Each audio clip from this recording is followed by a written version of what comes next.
everybody, I'm Delicia. Thanks for tuning into the Cigar Vixen channel. Of course, I'm going to be recommending my top 5 cigars for your week of smoking, so hopefully you add some of these or all of these to your lineup. Starting with number 5, we have the Don Pepin Garcia Original. This, of course, is coming out of Esteli from my father's cigars, Don Pepin himself. He is a character. I have had the chance of seeing him sing quite a few times. Every time there's like a festival or something, he's one of the first ones to get on stage and sing his version of Guantanamera. That's like his song. He's, of course, Cuban born, living in Nicaragua, very proud of both countries' roots. He always expresses that. That's what I have come to notice about him. He's a very generous person, just a really nice human being. So definitely making some good sticks coming out of that factory. This one is no stranger to most of you who have been smoking for a long time. In fact, most of the cigars this week have been around for a couple years or more. This one's been around probably the longest out of all of the second longest out of all the cigars in this week's lineup. Taking a closer look, it's featuring a Corojo Oscuro wrapper, Nicaraguan binder and filler.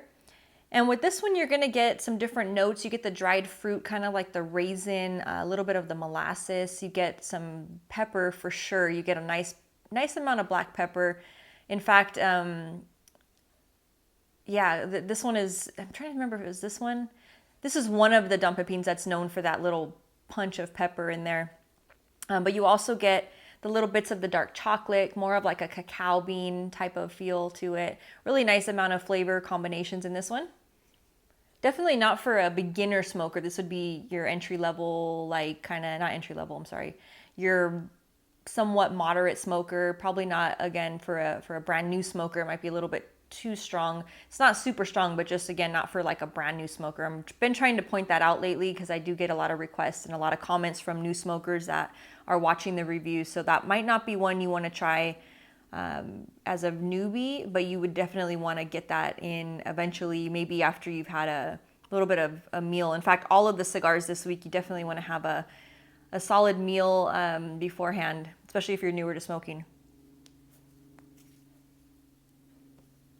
Number 4 this week. Oh, this is a beautiful, beautiful Lancero. I have featured this one in the lineup. In fact, I did a review not too far back on this one. It's the Protocol, and it's made at the La Zona factory in Esteli, Nicaragua as well. And great stick. It's coming out of the Cubariqueño Cigar Company. But the Protocol is definitely made its name on the market, especially for like all of our little circle of cigar nerds that follow some of these, they're not new, but like at the time when they were new, they're just like, wow, they wowed everybody, especially with this Lancero. I want to say I've smoked some of the other sizes that the Protocol comes in, but definitely my favorite would be the Lancero. It just really has a nice amount of flavor to it. And it's pretty to look at as far as the aesthetics of the leaf itself. It's a really pretty leaf, nicely selected. Taking a little bit of a closer look at it, it does have a Habano Oscuro Ecuadorian wrapper, Nicaraguan Habano binder, and then Nicaraguan on the filler. As I mentioned, it's full-bodied. You're going to get the different mixture of like a woodsy, you get some cedar, you get oak, you get nutty, you get chocolate, you get coffee bean, you get pepper, you get all of those things kind of mixed in. Definitely pick up some spice on this one, but all good transitions throughout the entire stick.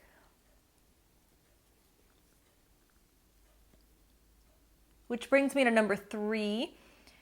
It's tough to number these. I kind of feel like not even giving them an order sometimes and just saying, hey, these are 5 cigars, because they're all really good.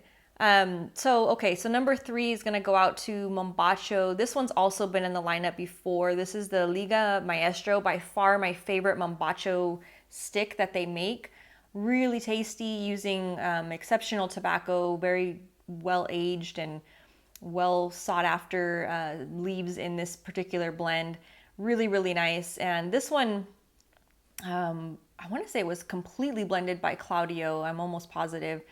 But it started more as like a blend that was kind of catered to like I want to say to the Italian market. Some of this stuff I just remember off the top of my head as I'm talking off the cusp. So But yeah, it was kind of more for like the Italian market. Caught on, was really popular, and then of course it went worldwide and it's done very well. The Liga Maestro is beautiful, beautiful oil sheen to the wrapper.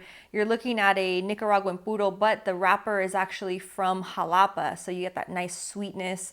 You get the binder from Condega, and then the fillers are a mixture from, again, Nicaraguan tobacco from Jalapa and Condega on the filler, mixed with those two. So you get the cedars, the coffee, the black pepper, you get earthy, you get black cherry, you get little hints of like cinnamon, you pick up some coffee bean, you pick up a lot of flavors in this one. Really nice. Definitely a worthwhile stick to get your hands on, quite a few if you could. Number 2 is going out. This one is a little bit of an older cigar, but this one I love. This is the La Aurora 107.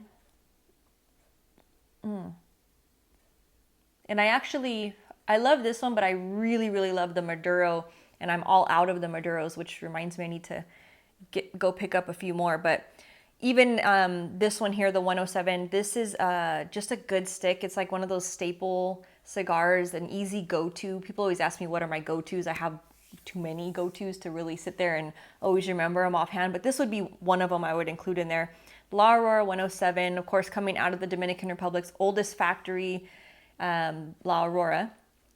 Beautiful looking stick, great blend to this one. This is the little Corona, and I love this size in this particular blend. It does come in like, I want to say at least five or six other sizes in the 107, but this is my personal favorite size to smoke in this one. It's just a little bit of a shorter smoke, not much, you still get about an hour out of it. Really tasty. This one's featuring an Ecuadorian sun-grown wrapper, Dominican Corojo binder, and then Dominican and Nicaraguan on the filler. But you pick up orange, like citrus peel, you get leather, you get cedar, you get a little bit of spice, little touches of sweet, not so much like the chocolate sweet. You get more of the cocoa chocolate sweet on the Maduro version, which is why I like that one even more so. But this one is still really tasty, especially if you're like a Scotch or bourbon, more so probably a Scotch drinker. With this one, I would do like the Maduro with a rum, with the bourbon, really pulling out the sweetness in the Maduro. But either way you go, the 107 is a great line from La Aurora. One of my favorites in their whole collection, actually. Number 1 is going out to the Tabernacle. This one, I haven't had this one in the lineup in a little while, but it's a beautiful looking stick on many different accounts. The wrapper leaf, the band is very historic. It's very ordained, like it's really ornate, like all the different features with the gold highlighting.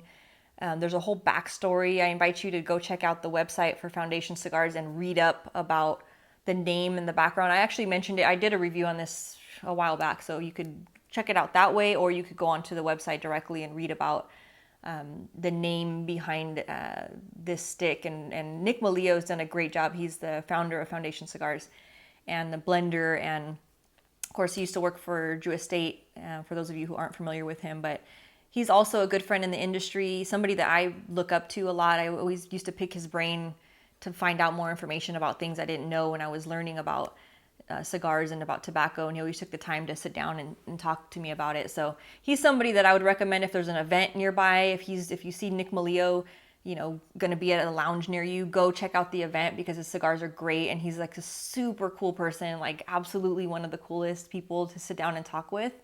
But a great cigar. Getting back to the cigar itself, definitely one that I don't smoke this one super often, but I like it a lot. And that's probably the reason I don't smoke it all the time. I try and smoke it maybe, once a month or something like that, just so that I don't get like, I don't know, it's special, I guess, every time I light it up. I have certain cigars that I don't like to smoke too much of them at once because I don't want to get tired of them. But this is definitely a cigar that I really enjoy. This one has that Connecticut broadleaf wrapper, and of course it's over that Mexican San Andres binder, which gives it like so much flavor.